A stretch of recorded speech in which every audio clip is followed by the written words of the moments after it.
Primera regla del Club del Frijol. Nunca hablarás del Club del Frijol. Segunda regla del Club del Frijol. Nunca hablarás del Club del Frijol. ¿Estás listo? Listo. A partir de este día, no habrá un adiós. Jamás solos. Con gracia y temple. Humpty y Gato. Hermanos para siempre. Y desde aquel momento nos embarcamos en una gran aventura en busca de los frijoles mágicos. Ayúdame a levantarme. Envuélvame. Humpty era el cerebro.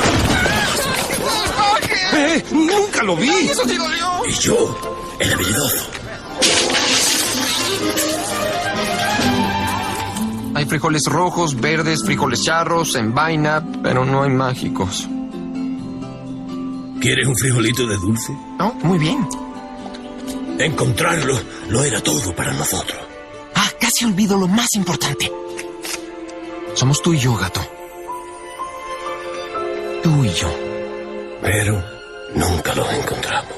Y con el paso del tiempo, la búsqueda de los frijoles mágicos parecía cada vez más un sueño de niño.